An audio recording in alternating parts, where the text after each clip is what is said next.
Hello students, tense की series का आज ये डे 4 है। इससे पहले हम 3 वीडियोस बना चुके हैं जिसमें मैंने प्रेजेंट इंडेफिनाइट, प्रेजेंट कंटिन्यूअस और प्रेजेंट परफेक्ट इन तीनों कैटेगरीज के बारे में अच्छे से डिस्क्राइब किया है। आज की हमारी ये 4th वीडियो है जिसमें हम 4th कैटेगरी पढ़ने जा रहे हैं। मतलब कि टेंस जो है वो 3 टाइप्स के होते हैं, प्रेजेंट, पास्ट और फ्यूचर। ठीक है, तो प्रेजेंट में 4 कैटेगरीज पढ़नी है, पास्ट में 4 पढ़नी है और फ्यूचर में 4 पढ़नी है। ठीक है, तो प्रेजेंट टेंस की आज हम 4th कैटेगरी पढ़ रहे हैं, प्रेजेंट परफेक्ट कंटिन्यूअस टेंस। ठीक है, तो शुरू करते हैं।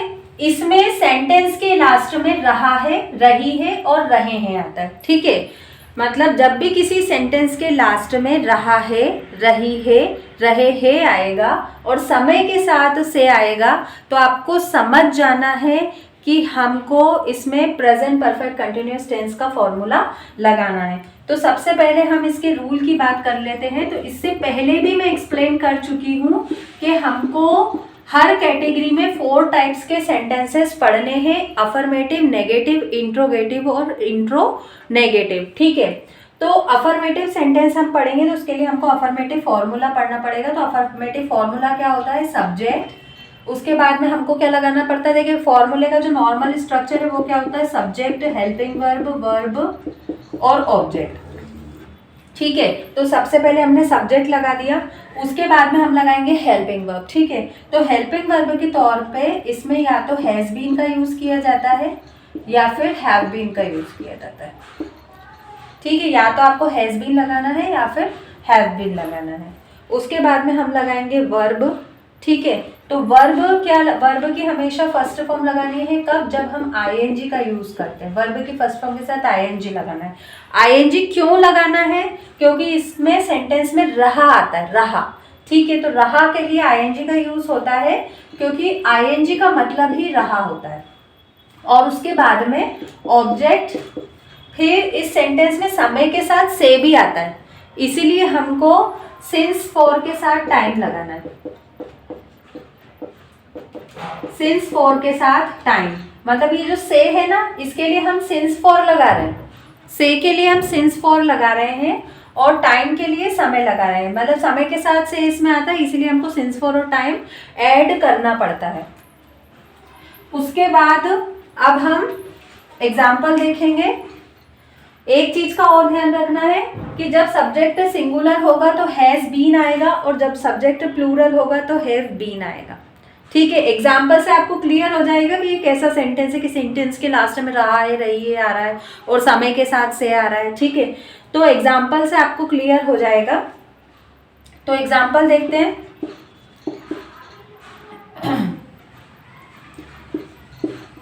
राम 2 घंटे से फुटबॉल खेल रहा है। अब देखिए, सेंटेंस के लास्ट में देखिए रहा है आ रहा है और समय के साथ से आ रहा है। ठीक है, राम 2 घंटे से फुटबॉल खेल रहा है, सेंटेंस के लास्ट में रहा है आ रहा है और समय के साथ से आ रहा है। मतलब आपको समझ जाना है कि इसमें हमको प्रेजेंट परफेक्ट कंटिन्यूअस का अफर्मेटिव रूल लगाना है। तो देखिए, जैसे जैसे हम ये फॉर्मूला लगाते जाएंगे ना, इसमें वैसे वैसे सेंटेंस हिंदी से इंग्लिश में ट्रांसलेट होता जाएगा। तो सब्जेक्ट क्या है? राम, तो हम यहाँ पर लिखेंगे राम। उसके बाद में देखिए, मैंने बताया था सब्जेक्ट सिंगुलर हो तो हैज बीन लगाना है, हैज लगाएंगे। जब सब्जेक्ट सिंगुलर हो तो हैज, सब्जेक्ट प्लूरल हो तो हैव और आई और यू के साथ हमेशा हैव लगाना है। आई भले ही सिंगुलर है लेकिन हमको हैव का यूज ही करना पड़ता है। तो राम हैज बीन, वर्ब क्या है इसमें? खेलना, खेलने को हम क्या बोलते हैं? प्ले, और उसमें आईएनजी लगा देंगे तो प्लेइंग। फिर ऑब्जेक्ट क्या है? फुटबॉल, तो हम क्या लिख देंगे? फुटबॉल। उसके बाद में सिंस फॉर में से क्या लगाना है? देखिए, जब एग्जैक्ट टाइम की बात होती है तो सिंस का यूज करते हैं और ड्यूरेशन की बात होती है तो फॉर का यूज किया जाता है। ठीक है, तो यहाँ पर ड्यूरेशन की बात हो रही है, मतलब एग्जैक्ट टाइम मतलब 2 बजे से, 3 बजे से, सोमवार से, सुबह से, 1990 से, 1 तारीख से। ठीक है, मतलब एग्जैक्ट टाइम की बात। तो जब एग्जैक्ट टाइम की बात होती है तो वहां पर हम सिंस का यूज करेंगे, और जब ड्यूरेशन की बात होती है जैसे कि 2 घंटा, 3 घंटा, 2 महीने, 3 महीने, 2 साल, 2 मिनट, 2 सेकेंड, ये ड्यूरेशन है, समय की अवधि, ड्यूरेशन। तो इस केस में हमको फॉर का यूज करना होता है। तो यहाँ पर 2 घंटे से मतलब ड्यूरेशन की बात हो रही है, इसलिए हम यहाँ पर फॉर लगाएंगे, फॉर 2 आवर्स। ठीक है, टाइम लगा दिया है, फॉर के बाद टाइम लगा दिया है 2 आवर्स। तो राम 2 घंटे से फुटबॉल खेल रहा है, Ram has been playing football for 2 hours. एक और एग्जाम्पल देख लेते हैं। बच्चे सुबह से टीवी देख रहे हैं, बच्चे सुबह से टीवी देख रहे हैं।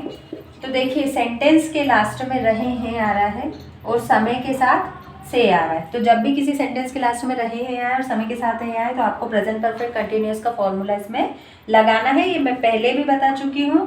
तो बच्चे के लिए हम क्या लगाएंगे, चिल्ड्रन। उसके बाद प्लूरल सब्जेक्ट के साथ हैव बीन लगता है तो हमने हैव बीन लगा दिया। फिर वर्ब की फर्स्ट फॉर्म, वर्ब इसमें क्या है, देखना। तो जब भी वीडियो, कोई सी वीडियो देखते हैं या टीवी देखते हैं तो इस केस में हम वॉच का यूज करते हैं और उसमें आईएनजी लगा देंगे तो वॉचिंग। फिर ऑब्जेक्ट क्या है इसमें, टीवी, तो हमने टीवी लगा दिया। उसके बाद सिंस फॉर्म में से क्या लगाएंगे, सुबह से। एग्जैक्ट टाइम क्या है, सिंस, इसलिए हम यहाँ पर क्या लगा देंगे, सिंस। उसके बाद टाइम क्या है, सुबह, सुबह को क्या बोलते हैं, मॉर्निंग। ठीक है, तो children have been watching TV since morning.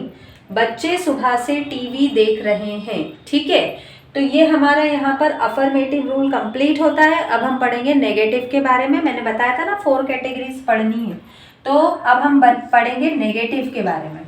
Negative नाम से ही पता चल रहा है कि बस नॉट लगाना है। ठीक है, तो नॉट कहाँ पे लगाते हैं, देखिए वैसे तो हेल्पिंग वर्ब के बाद नॉट लगाया जाता है। किसी भी फॉर्मूले में यदि हमको नॉट लगाना है तो वो हेल्पिंग वर्ब के बाद लगाना है।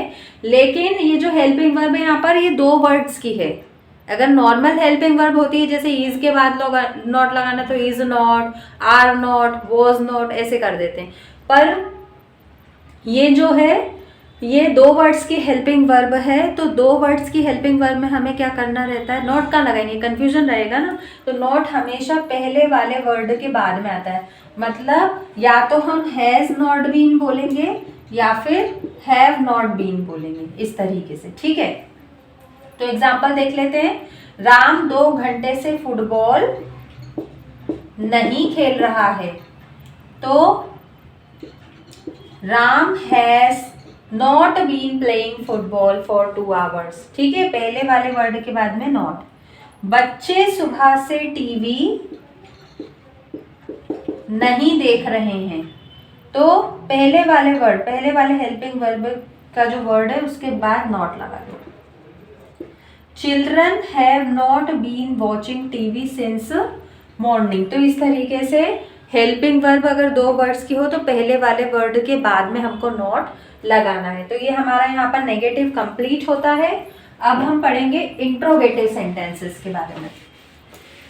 तो इंट्रोगेटिव सेंटेंसेस क्या होते हैं, जो प्रश्नवाचक सेंटेंसेस होते हैं ना, जो क्वेश्चन वाले, जिसमें हम क्वेश्चन पूछते हैं, तो उस टाइप के जो सेंटेंसेस होते हैं वो इंट्रोगेटिव सेंटेंसेस होते हैं। तो सबसे पहले जो मेन फॉर्मूला है वो हम यहाँ पर लिख के रख लेते हैं ताकि हमको कंफ्यूजन ना हो इंट्रोगेटिव फॉर्मूला बनाने में। तो जो हमारा मेन फॉर्मूला है वो हमने यहाँ पर लिख के रख लिया है।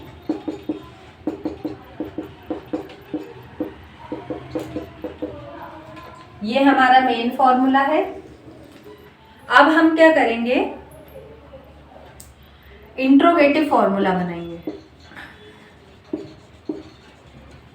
तो इंट्रोगेटिव फॉर्मूला बनाने के लिए हमको सबसे पहले क्या करना पड़ता है, WH फैमिली मेंबर लगाना पड़ता है, क्योंकि जब हम क्वेश्चन पूछते हैं ना, तो क्वेश्चन पूछते हैं तो सबसे पहले क्वेश्चन वर्ड आता है, क्वेश्चन वर्ड को ही WH फैमिली मेंबर बोला जाता है, जैसे कि व्हाट, विच, वेयर, इस तरीके से। ठीक है, तो सबसे पहले हम क्या लगाएंगे, WH फैमिली मेंबर। उसके बाद में हम लगाते हैं हेल्पिंग वर्ब। ये मैं पहले एक्सप्लेन कर चुकी हूँ, पहले वाली वीडियोस देखेंगे तो ज़्यादा क्लियर हो जाएगा। सबसे पहले WH फैमिली मेंबर आता है और उसके बाद में हेल्पिंग वर्ब आता है, बस। मतलब इंट्रोगेटिव फॉर्मूला बनाने के लिए सबसे पहले WH फैमिली मेंबर लगाना है, उसके बाद में हेल्पिंग वर्ब लगाना है। बाकी का पूरा जो फॉर्मूला है ना, वो एज इट इज इसके पीछे लिख देना है। आगे सिर्फ WH फैमिली मेंबर और हेल्पिंग वर्ब लगेगा। तो हेल्पिंग वर्ब क्या है, हैज, हैव, बीन। ठीक है, या तो हैज बीन है या फिर हैव बीन है। तो हमें क्या करना है कि जब भी दो वर्ड्स की हेल्पिंग वर्ब होती है तो पहला वाला वर्ड यहाँ लिखाएगा और जो दूसरा वाला वर्ड है वो सब्जेक्ट के पीछे ही रहेगा, मतलब जहाँ था, जहाँ उसकी पोजीशन है ना, वहीं रहेगी। तो आपको आगे सिर्फ हैज, हैव लिखना है, बीन नहीं लिखना है। जब दो वर्ड्स की हेल्पिंग वर्ब होती है तो पहला वर्ड आगे यहाँ लिखाएगा और जो दूसरा वर्ड है वो जहाँ है वही रहेगा, मतलब कि सब्जेक्ट के पीछे। तो सबसे पहले WH फैमिली मेंबर, उसके बाद में जो हेल्पिंग वर्ब है वो है हैज, हैव। बस हमें इतना करना रहता है। जब भी हमें इंट्रोगेटिव फॉर्मूला बनाना है तो आगे WH फैमिली मेंबर और हेल्पिंग वर्ब लगाते हैं, बाकी पूरा formula as it is sentence के फॉर्मूले के पीछे लिख देते हैं। तो अब हम एज इट इज पीछे से पूरा देखिए, आगे WH फैमिली मेंबर लिख दिया, उसके बाद में दो वर्ड्स के हेल्पिंग वर्ब थे, तो पहले जो दो वर्ड्स थे, मतलब पहला जो वर्ड था हैज या फिर हैव, वो लिख दिया। फिर अब पूरा फॉर्मूला एज इट इज पीछे उतार देंगे। तो सबसे पहले हम क्या लिखेंगे, सब्जेक्ट, उसके बाद में बीन, वर्ब की first form ING, object, since for, time, और लास्ट में क्वेश्चन मार्क लगाना ना भूले, क्योंकि इंट्रोगेटिव सेंटेंसेस में हमेशा क्वेश्चन मार्क आता है। एग्जाम्पल देखिए,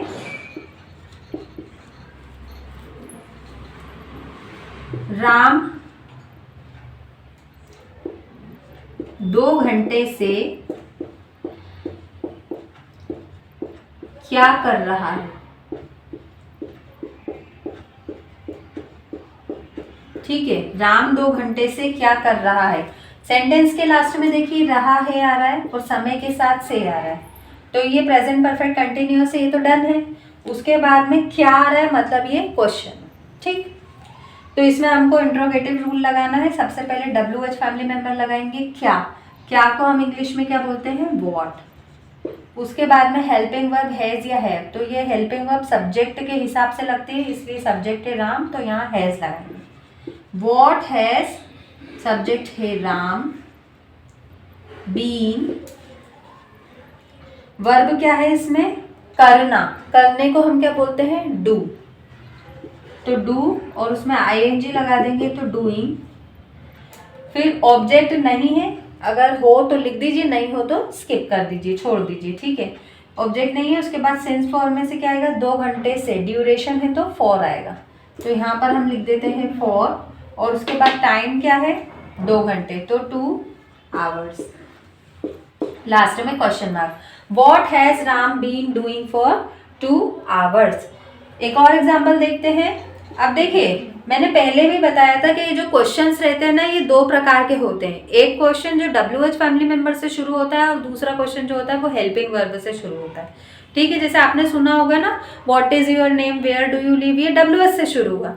और उसके बाद में एक क्वेश्चन इस तरीके से रहता है, do you play, are you mad, are you crazy. ठीक है, हेल्पिंग वर्ब से भी शुरू होता है।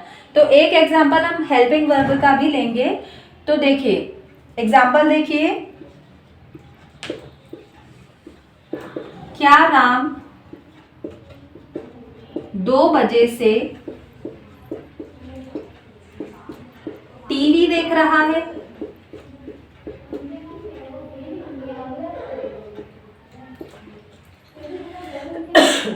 क्या राम 2 बजे से टीवी देख रहा है। तो सेंटेंस के लास्ट में देखिए रहा है आ रहा है और समय के साथ से आ रहा है। तो आपको समझ जाना है कि प्रेजेंट परफेक्ट कंटिन्यूअस टेंस है, उसके बाद इसमें क्या आ रहा है, मतलब ये इंट्रोगेटिव है। लेकिन देखिए जब किसी क्वेश्चन का आंसर येस और नो में आता है तो उसकी शुरुआत हम हेल्पिंग वर्ब से करेंगे, और जब किसी क्वेश्चन का आंसर डिटेल में आता है तो उसकी शुरुआत हम WH फैमिली मेंबर से करते हैं। तो देखिए राम 2 घंटे से क्या कर रहा है, तो हमको बताना पड़ेगा कि क्या कर रहा है, मतलब डिटेल देनी पड़ेगी कि क्या कर रहा है, इसलिए इसकी शुरुआत हमने WH फैमिली मेंबर से की है। और उसके बाद में इस सेंटेंस में देखिए क्या राम 2 बजे से टीवी देख रहा है, तो इसका आंसर आप बोलेंगे या तो हाँ या फिर नहीं, मतलब आप बोलेंगे हाँ देख रहा है या फिर नहीं देख रहा है, ठीक है। तो जब भी किसी क्वेश्चन का आंसर हाँ या ना में होता है तो उसकी शुरुआत हम हेल्पिंग वर्ब से करते हैं, ठीक है। तो राम के साथ हमको हैज लगाना रहता है, मतलब अब इसमें हम क्वेश्चन वर्ड लिखेंगे ही नहीं, भले ही इसमें क्या आ रहा है, तो क्या आ रहा है तो व्हाट नहीं लगाना है, ठीक है। बस आपको ये देखना है, सेंस देखना है, उसका मतलब देखना है कि जब किसी क्वेश्चन का आंसर येस और नो में आएगा तो उसकी शुरुआत हेल्पिंग वर्ब से करनी है, जब किसी क्वेश्चन का आंसर हमको डिटेल में देना है तब WH फैमिली मेंबर का यूज करना है। तो भले ही यहाँ पर क्या आ रहा है लेकिन आप व्हाट नहीं लगाएंगे, ठीक है।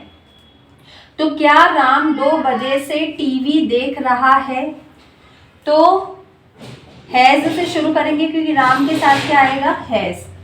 तो has Ram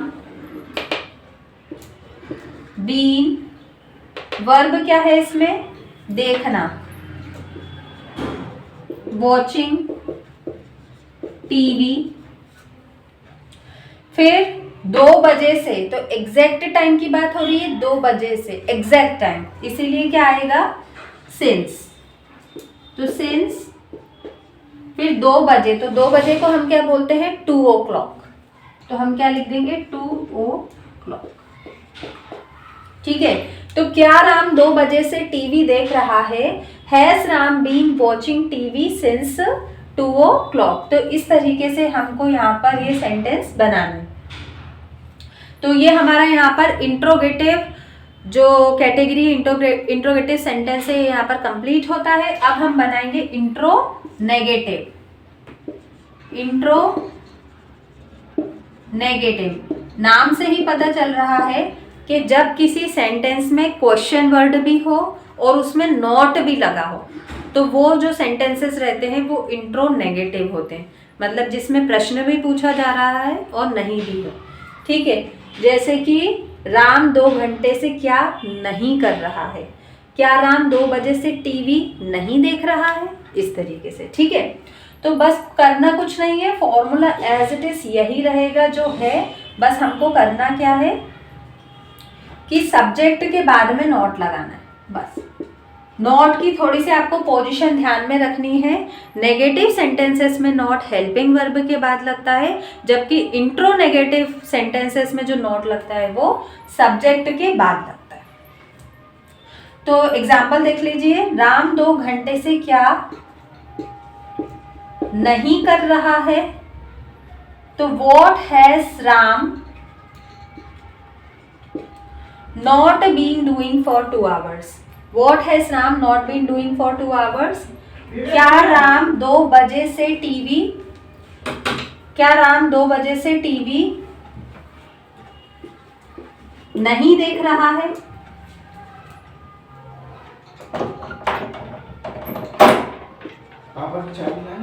Has Ram not been watching TV since 2 o'clock? ठीक है, क्या राम 2 बजे से टीवी नहीं देख रहा है? Has Ram not been watching TV since 2 o'clock? इस तरीके से, ठीक है। तो हमको क्या करना है कि जब भी नहीं भी आ रहा है और क्वेश्चन वर्ड भी आ रहा है तो हमको सब्जेक्ट के बाद में नॉट लगाना है। क्या राम 2 बजे से टीवी नहीं देख रहा है, हैज राम नॉट बीन, मतलब आपको क्या करना है कि इंट्रो नेगेटिव सेंटेंसेस में सब्जेक्ट के बाद नॉट लगाना है। इस चीज़ का आपको खास ख्याल रखना है, बस। तो ये यहाँ पर हमारा अफर्मेटिव, नेगेटिव, इंट्रोगेटिव और इंट्रो नेगेटिव सेंटेंस कंप्लीट हुए, मतलब ये हमारी आज की प्रेजेंट परफेक्ट कंटिन्यूअस जो कैटेगरी है ख़त्म होती है। आई होप कि आपको समझ आया होगा, और यदि नहीं समझ आया, देखिए इंट्रो नेगेटिव यहाँ पर कंप्लीट हो चुका है, कुछ नहीं करना है, सब्जेक्ट के बाद में नोट लगाना है। आई होप कि आपको ये पूरा वीडियो लेक्चर अच्छे से समझ में आया होगा, और यदि नहीं समझ में आया है तो आप कमेंट सेक्शन में टाइप करके मुझसे पूछ सकते हैं यदि कोई डाउट हो तो। इसके बाद जो आने वाली वीडियोस है हमारी, वो पास्ट से रिलेटेड होगी, मतलब past indefinite, past perfect continuous और पास्ट कंटिन्यूअस। तो ये 4 कैटेगरीज हम पास्ट की पढ़ने जाएंगे इनके बाद वाली आने वाली वीडियोस में। सो तब तक के लिए thank you and good bye.